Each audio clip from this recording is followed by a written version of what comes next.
Ah, 2021, finalmente 2020 acabou, então estamos entrando em um ano novo que promete ser muito bom. Vamos ver como é que tá o mundo lá fora. Anyone else? Do not stop there! No! What? Melhor não. Melhor continuar de quarentena. Ué, cadê a vinheta? A vinheta só aparece quando você fala o nome da franquia. Mas eu falei, quarentena. Quarentena é o remake, não é o nome original. Não, senhor preso, você inventou essa regra agora. E como é que você quer que eu enfie hack em um diálogo naturalmente?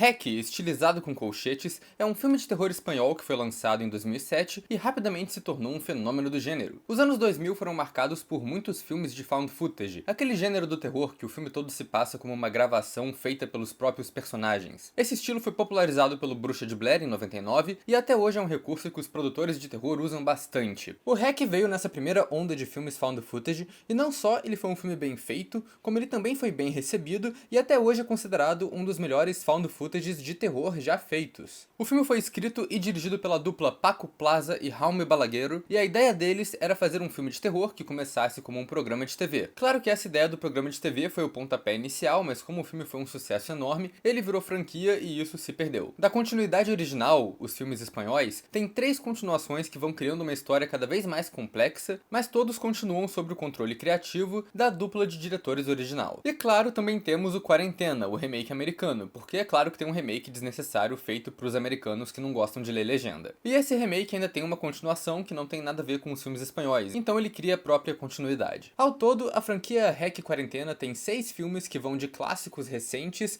a bem desnecessários. Além de ter também alguns quadrinhos, porque as franquias de terror funcionam desse jeito. Ninguém pediu, toma uns quadrinhos aí. E como vocês sabem, o objetivo desse vídeo aqui é passar por cada um deles e falar seus pontos positivos e negativos. Antes de fazer isso, vou pedir pra vocês se inscreverem no canal, se vocês não forem inscritos ainda, comentem aí embaixo se vocês já assistiram a franquia Hack, qual filme Hack vocês gostam mais. Também já vou deixar aqui liberado os spoilers, isso é uma análise da franquia completa, então é claro que vão ter spoilers. E sem mais enrolação, vamos começar do começo com Hack, dirigido por Paco Plaza e Jaume Balaguer. A trama de Hack segue Angela Vidal e Pablo, seu cameraman, que estão gravando um programa para um canal local que acompanha a vida noturna de profissionais diferentes. Essa noite eles estão seguindo uma dupla de bombeiros que é chamada para resolver um problema em um prédio e, pro azar de todos os envolvidos, esse problema acaba sendo um vírus que transforma as pessoas em um tipo de zumbi demônio raivoso. Oficiais do governo subitamente aparecem e colocam o lugar em quarentena, e agora tá todo mundo preso dentro do prédio com os infectados. Pontos positivos! Um aspecto importante de filmes found footage é que eles têm que ser convincentes. Parte da tensão do filme é você poder acreditar na veracidade daquela gravação. E Hack é um filme bem convincente e bem crível. Ele tem um primeiro ato que prepara esse programa de TV e tudo tem muita cara desses programas que passam de madrugada em canal local mesmo. Para complementar isso, a direção aproveita bem a câmera como um personagem inserido naquela situação. Tem um policial que fica o tempo todo tretando e tentando desligar a câmera, tem umas cenas que a câmera é deixada no chão, aí a criança aparece, mancha a lente, esse tipo de coisa. O Pablo, o cameraman, nunca aparece fisicamente na frente da câmera, mas ele é um dos melhores personagens do filme. Você tá tecnicamente vendo o ponto de vista dele o tempo todo,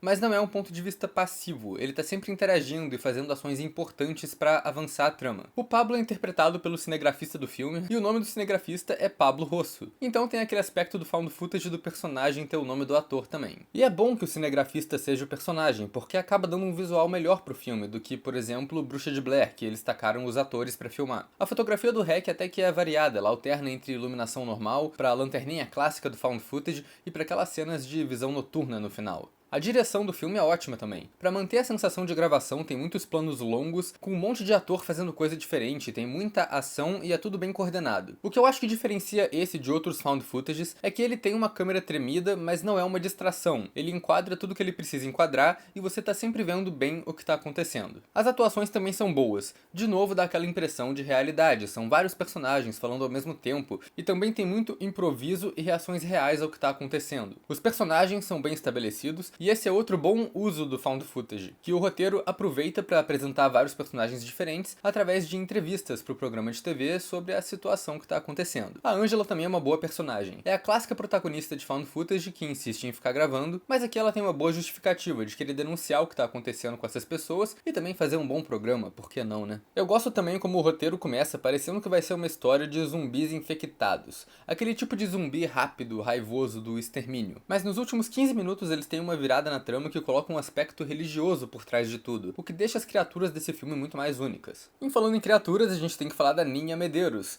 essa maldita bizarra assustadora do cão. Ela tem um visual muito bom, parece algo saído de um pesadelo de creepypasta da internet, e foi o papel que fez a fama do Javier Botet, que hoje em dia é um dos atores mais conhecidos por interpretar assombrações em quase todo filme de terror. O filme tem efeitos práticos muito bons de sangue e uma maquiagem bem legal, que infelizmente não é tão lembrada por causa do aspecto found footage, que acaba ofuscando um pouco todos esses efeitos. Mas acho que o maior crédito desse filme no final é que ele é bem tenso e tem uns sustos bem construídos. E claro, tem o final icônico dele, a Angela sendo arrastada para a escuridão, que é uma das cenas mais marcantes de terror dos anos 2000. Pontos negativos. Tem uma cena que a Angela pede pro Pablo voltar a gravação pra ela ver uma parada de novo, e a gente assiste a câmera voltando e passando a cena outra vez. Só que tipo, a câmera grava o que ela tá vendo, não o que ela tá passando no visor. Então devia acontecer igual Cloverfield, que quando o cara mostra a gravação pros outros é só um frame preto e corta pra próxima cena. Mas eles precisavam chegar a 1h20 de filme, né? O plano de quarentena desse povo não faz muito sentido. Não é melhor deixar cada pessoa trancada no seu próprio apartamento ao invés de obrigar todo mundo a ficar aglomerado no saguão, onde é mais fácil de espalhar o vírus? Tem a personagem da mãe que não cala a boca sobre a filha doente. Toda hora que ela vai falar alguma coisa, ela fala sobre como a filha tá com febre. Então é meio óbvio, desde o começo, que a filha dela vai virar zumbi em algum momento. Eu acho ótimo também que a filha tá normal o filme todo, mas no momento em que descobrem que foi o cachorro dela que tava infectado, todo mundo olha pra ela e ela vira zumbi ali na hora mesmo. Ela foi constrangida pelo olhar público a se transformar em um zumbi. Eu sei como é que é, já aconteceu comigo numa entrevista de emprego.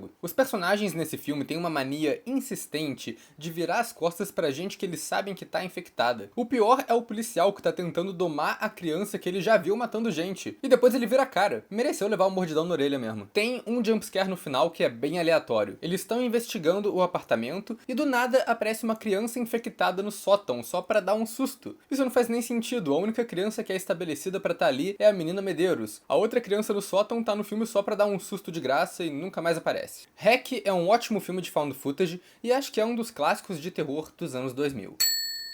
Quarentena, dirigido por John Eric Dowdle. Quarentena é o remake americano de Hack. A história é exatamente a mesma e segue Angela Vidal junto com seu cameraman Scott, que estão gravando um programa para um canal local que acompanha a vida noturna de profissionais diferentes. Essa noite eles estão seguindo uma dupla de bombeiros que é chamada para resolver um problema em um prédio e, pro azar de todos os envolvidos, esse problema acaba sendo um vírus que transforma as pessoas em um tipo de zumbi infectado. Oficiais do governo subitamente aparecem e colocam o lugar em quarentena, e agora tá todo mundo preso dentro do prédio com os infectados. Pontos positivos! O único elemento que esse filme aproveita mais que o original são as lapelas que os personagens usam para gravar o áudio do programa. Eles estabelecem isso no começo e é utilizado depois para eles escutarem as informações confidenciais que os bombeiros estão discutindo. Tirando isso, o filme tem efeitos legais de gore e ferimentos. Pontos negativos! Esse filme foi um remake que foi lançado menos de um ano depois do lançamento do filme original, o que significa que esse filme provavelmente foi feito correndo para aproveitar o hype do filme original, e o roteiro tem várias inconsistências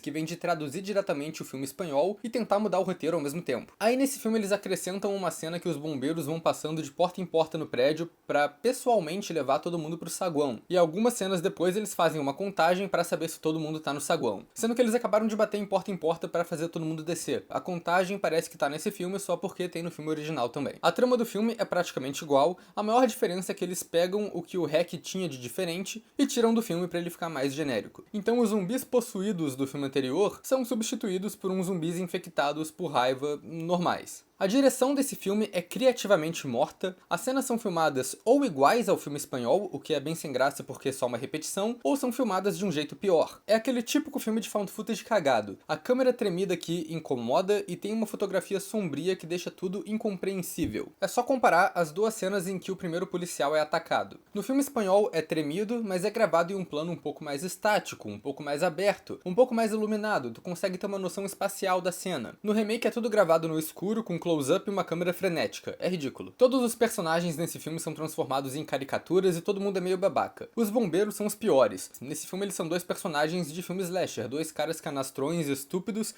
e você tá pouco se fudendo quando jogam eles da sacada. O único personagem que o filme apresenta como um babaca proposital acaba sendo o cara mais sensato da trama. Ele só quer se trancar no apartamento dele e ficar longe das pessoas. Ele tá correto. Ah, e só caso vocês estejam se perguntando, as pessoas aqui continuam virando de costas pra zumbi. Qual é o problema dessa gente? O Pablo desse filme, ou seja, o Scott, é um ator e não o cinegrafista do filme. E parece que tinha no contrato desse ator que ele tinha que aparecer um número mínimo de vezes. Toda hora o filme arranja um jeito de mostrar a cara do cameraman. Ou ele se grava, ou ele grava o espelho. E isso é meio forçado, acontece gratuitamente, e acho que quebra um pouco da imersão também. E o que acontece também é que o Pablo era um personagem muito melhor só participando como câmera mesmo. O Scott aparece o tempo todo, mas é completamente esquecível. Esse filme consegue ao mesmo tempo ser um remake americano desnecessário e um remake sombrio. É quase um bingo do remake merda.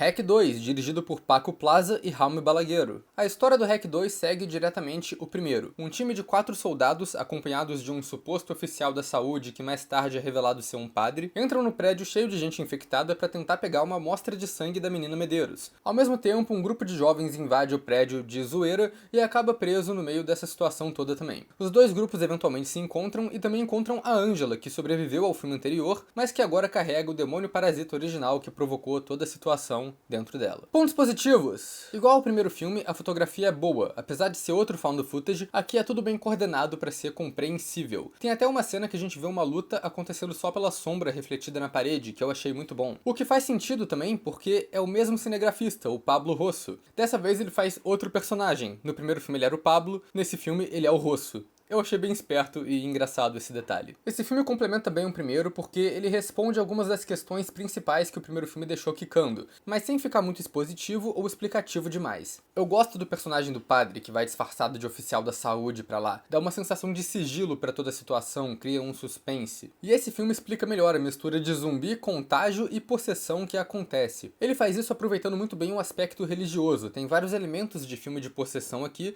que são usados de maneira criativa pra lidar com as criaturas. Tem até um tipo de cena de exorcismo, mas o melhor elemento que esse filme adiciona é como a escuridão funciona.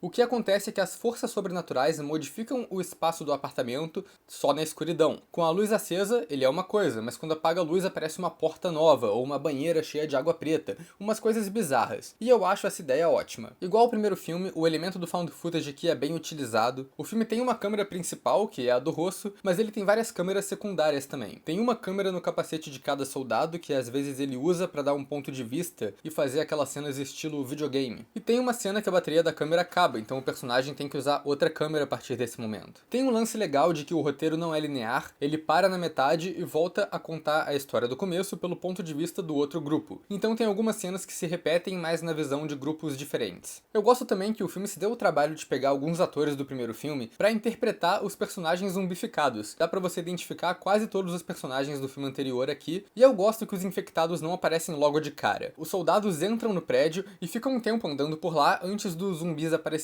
Isso é um suspense legal, porque tu sabe que o prédio tá cheio de criatura. O suspense é quando elas vão decidir mostrar a cara. Pontos negativos. Esse filme inventa um exército de criança possuída que tá morando nas tubulações do prédio. E isso é uma coisa que meio que só acontece do nada e ninguém nunca mais menciona. Eu acho que eles só meteram isso aqui pra tentar justificar o guri do jumpscare lá no primeiro filme. Eu achei bem feio. Os adolescentes são o clássico personagem burro de filme de terror. Eles chegam lá, vem um prédio com plástico em volta, quarentenado, todo mundo equipado de hazmat e máscara, exército, polícia, bombeiro, ambulância, porra toda, e falam, pô, deve ser maneiro dar um rolê aí dentro, hein, vai dar nada não. E aí depois que dá merda, eles ficam lá chorando, a gente não devia ter entrado nesse prédio. Ah, mas você jura? Eu não tenho pena desses imbecil não, eles só fazem merda o filme todo, são personagens extremamente irritantes. O auge da estupidez é quando a mina tem que atirar no zumbi e acaba matando o bombeiro sem querer. Até o zumbi fica confuso com essa, ele não acredita que esses personagens podem ser tão ruins assim. Eles são tão irritantes diz que quando o grupo de soldados encontram eles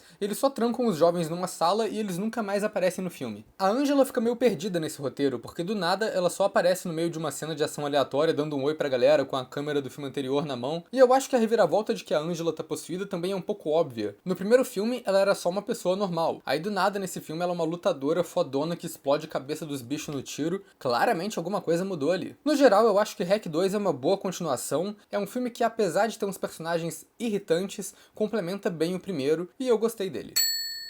Quarentena 2, Terminal, dirigido por John Pogue. Quarentena 2 é uma continuação do remake de REC, mas não é um remake da continuação de REC. É uma história original que segue uma aeromoça que tá fazendo um voo normal, até que um dos passageiros, que é arranhado por um rato, vira um zumbi infectado raivoso no meio do avião. O avião faz um pouso de emergência e todos os passageiros e tripulantes ficam confinados em uma área do terminal pelas autoridades, que estão tacando o lugar de quarentena, claro. Só que, né, tem uns zumbis infectados rolando ali junto com a galera que tá presa. Pontos positivos. O maior crédito que eu posso dar pra esse filme é que ele é menos estúpido do que ele parece. Eu assisti o primeiro ato todo pronto pro filme ser uma quarentena num avião em voo, o que não faria muito sentido. Ao invés disso, o avião é só uma introdução, o filme aproveita um cenário bem mais interessante, que é a área de operações de um aeroporto. No final tem os personagens que usam um ponto de vista térmico pra conseguir ver onde estão os infectados. Isso é um recurso legal e é diferente pra esse filme, mas que eu acho que não foi tão utilizado assim. Por boa parte do filme, a trama é só a gente chata discutindo. Mas quando ele de fato ganha uma trama, os personagens têm o objetivo de ir pra um lugar tal pra conseguir escapar, aí o filme fica interessante de verdade. Pontos negativos. Esse é o primeiro filme da franquia toda a romper com o found footage, o que seria bom se ele não fizesse isso igual o filme do Chernobyl. O filme não é found footage, mas a câmera é igual a de found footage. Ele é câmera de mão o tempo todo, é mal enquadrado, o foco fica mudando, tem uma falta de noção espacial, é uma confusão total. E tem coisa aqui que é até difícil de entender, tem uns personagens que do nada são infectados e você não sabe como ou por que isso aconteceu, e claro, as cenas de morte são todas uma merda. Tem uma mulher que é literalmente só puxada pra fora do enquadramento pelos zumbis e nunca mais é vista, e é isso daí. E os personagens são todos desagradáveis, tem todos os estereótipos aqui. Tem a criança rebelde anos 2000 que o roteiro tenta forçar como um personagem legal, mas que não é. Tem os dois babacas que são distinguidos apenas pelos seus eletrônicos, é o babaca do celular e o babaca do notebook. E claro, tem o personagem reviravolta estúpido que é o professor malvado. Ele é um vilão bem óbvio, porque desde o começo tu sabe que foi o rato que ele levou pro avião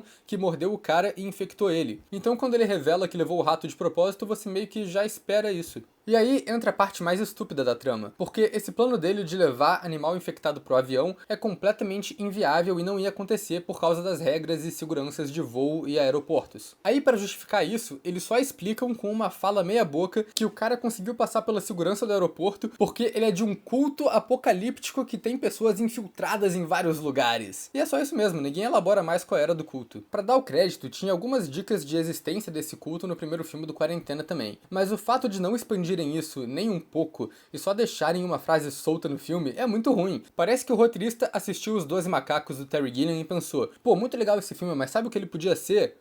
Podia ser pior! No final do filme, o moleque consegue fugir do terminal e a recompensa dele é olhar pra essa tela verde maravilhosa. Que jeito de acabar o filme. Tem um filme interessante aqui em algum lugar, mas ele foi mal executado e tenta explicar demais o que é essa doença.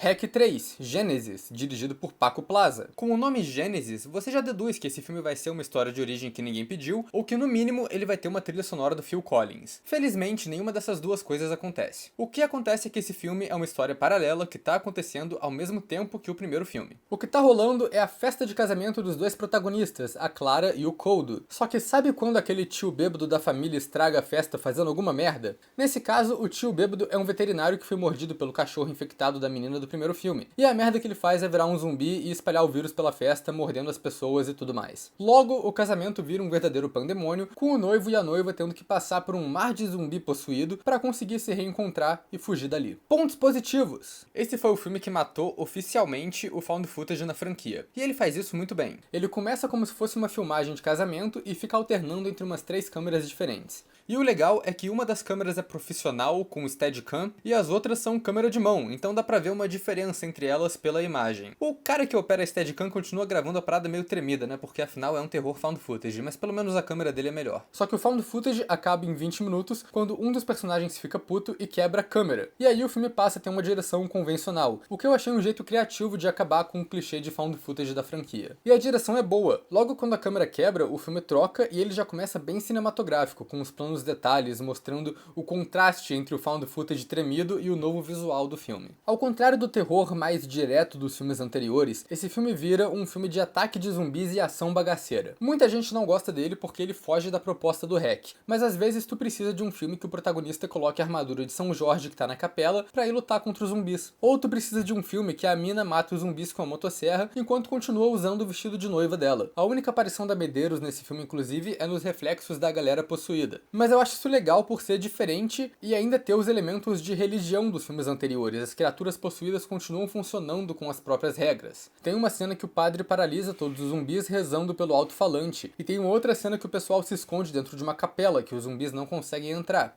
E no meio disso tem efeitos ótimos. É muito sangue, muita maquiagem de zumbi, mas às vezes rola também umas mortes elaboradas que são muito bem feitas. E o roteiro é construído de um jeito que tem muito personagem e muito detalhezinho. O começo em found footage, que mostra o casamento e a festa, é um preparo enorme pro resto do filme. Vai mostrando vários personagens e elementos que vão ser relevantes em um momento ou outro da trama. Tipo a espada que o noivo usa pra cortar o bolo, que no final ele tem que cortar o braço da noiva que foi mordida. Eu acho o final pessimista desse filme muito bom. O clichê de cortar o braço de filme de zumbi não funciona e acaba com todo mundo morrendo. É triste, mas é um final justo pra um filme que no final é uma linda história de amor, na qual a noiva arranca a língua do noivo na mordida. Pontos negativos. Por mais que eu goste da quantidade de personagem, eu acho que o roteiro não sabe aproveitar todos eles, e muita gente aqui acaba só morrendo sem muito motivo na trama. O pior de todos esses casos é o primo jovem, que no começo é um dos personagens principais, que tá gravando tudo e participando da trama. Aí na metade do filme ele fica com o grupo escondido na capela. E aí, por algum motivo, esse grupo todo decide sair do lugar seguro pra pegar o ônibus e todo mundo morre. Só que, tipo, isso é visto por um monitor de segurança com uma imagem toda cagada, nem dá pra ver que são esses personagens direito. E eu acho que é um jeito bem sem graça e sem sentido pra se livrar de um dos protagonistas do começo do filme. Outra coisa que incomoda nesse filme são os constantes momentos convenientes de burrice. São os personagens se atrapalhando e deixando as coisas caírem no chão. São os personagens saindo da capela, um lugar 100% confirmado seguro. São os personagens arranjando uma arma, usando ela uma vez e deixam ela no chão à toa. É tipo, amigo, uma clava medieval não descarrega, você pode usar ela de novo. Acho que o ponto com menos sentido desse filme é que ele quer fazer uma gracinha e começa o found footage como se fosse um DVD de casamento. O que é ok, é uma ideia divertidinha até. Só que tipo, o lance do found footage é você acreditar que você tá assistindo uma fita que foi encontrada ali em algum lugar. Então se esse foi o caso, quem que recuperou esses arquivos do casamento atacado por zumbis possuídos e não só juntou um material de 3 câmeras diferentes, como tacou um menu de DVD? Isso parece bem inverossímil. Acho que se for pra editar imagens de um casamento trágico, eles podiam pelo menos ser cínicos e colocar uma música de término de fundo. Olha aí o Phil Collins. So take a look at me now. Well, there's just an empty space. And there's nothing left here to remind me. Just the memory of your face. REC 3 é um filme que quebra tudo que a franquia REC devia ser e é uma trecheira pura. E eu adorei esse filme. REC 4, Apocalipse, dirigido por Jaume Balaguer. REC Apocalipse, pelo nome, devia ser um final grandioso, o próprio apocalipse acontecendo. Mas também não é. O que REC Apocalipse é um filme que de fato encerra a franquia. A trama volta brevemente pro prédio dos 2 primeiros filmes, onde a Angela é resgatada por uma equipe de soldados, e o que acontece então é que vira REC num barco. A Angela, os soldados e todo mundo que teve contato com os infectados são quarentenados em um barco, junto com um grupo de cientistas que tá tentando resolver essa infecção toda. Pontos positivos.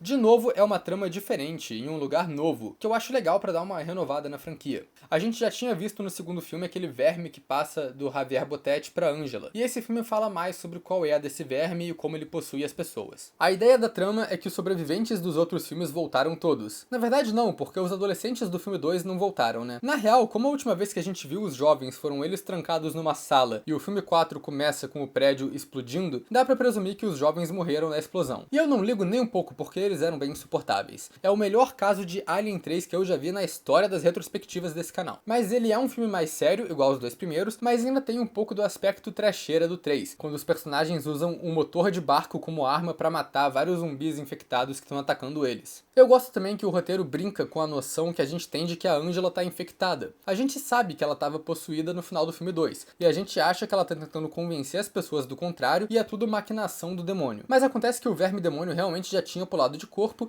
e a Angela era ela mesma o tempo todo nesse filme. Isso foi bem pensado. Eu gosto que o filme acaba com um final definitivo pra franquia. O verme demônio cai no mar e é comido por uma barracuda. Quer dizer, até dá pra eles trazerem de volta, né? Mas aí o filme ia ser um creature feature de barracuda possuída, talvez? Ou no mínimo ia ser a cena de introdução do Procurando Nemo. Pontos negativos. Esse é outro filme que, igual o Quarentena 2, descartou o recurso do found footage, mas filma tudo como se fosse um. Então é muita câmera na mão, é muita câmera tremida e tem muita cena de ação zoada que não dá pra entender muita coisa. A presença dos zumbis no roteiro é bem conveniente. Na maior parte do tempo, os personagens teleportam de um lado pro outro do navio de boa, os zumbis parecem que só aparecem quando eles precisam matar personagem secundário. De resto, eles não são um problema para a locomoção geral dos personagens. A infecção se espalha no navio porque um macaco de teste que estava infectado ataca o cozinheiro e aí o cozinheiro decide cozinhar o macaco.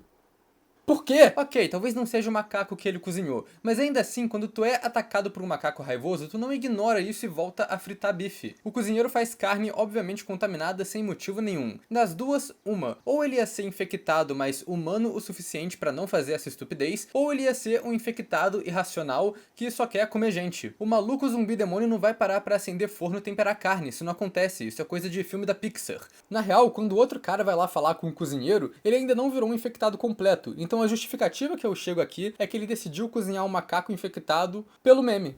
Tava na panela ali e era mais prático. Tem esse personagem aqui que é o especialista em TI do navio e ele é extremamente irritante. O cara recupera a gravação do segundo filme, ele fala que assistiu a gravação. Por algum motivo ele falha em perceber a cena no final da gravação que o Javier Botetti vomita um verme enorme na boca da Angela. Então ele só acredita na Angela o filme todo sem muito motivo. A conexão desse filme com o terceiro é que eles arranjaram uma senhorinha que é uma das avós que foi a única sobrevivente da festa do casamento. Só que tipo, ela nunca apareceu antes, ela não tava no outro filme. O que não é um problema em si, tinha muita gente naquele casamento, então é incrível que essa velha sobreviveu. O problema é que teve um sobrevivente no casamento. O padre, até onde a gente viu naquele filme, ele tava lá rezando pelo alto-falante e paralisando os bichos todos. Aqui ele era um bom personagem pra trazer de volta pro filme 4. O que nos leva a... esses filha da puta não enviaram um padre pra missão no navio. Tinha um padre liderando a missão no filme 2, então os envolvidos sabiam que se tratava de uma treta religiosa. E eles não mandaram ninguém, não mandaram nem um padre, nem uma freira, nem um coroinha, qualquer animal que tenha uma bíblia e um terço. Não tem ninguém pra usar a fraqueza dos bichos, que eles já sabem que é a fraqueza dos bichos, contra eles. REC Apocalipse, eu acho que é o mais fraco de toda a franquia espanhola original do REC. Mas ainda assim é um filme divertido e é uma conclusão decente pra essa saga.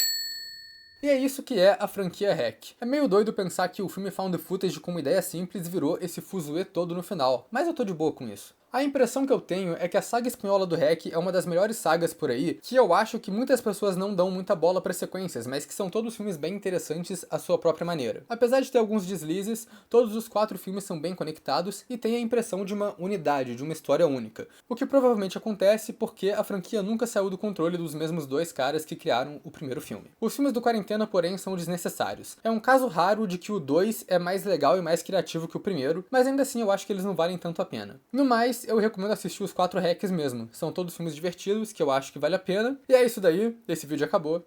Até a próxima.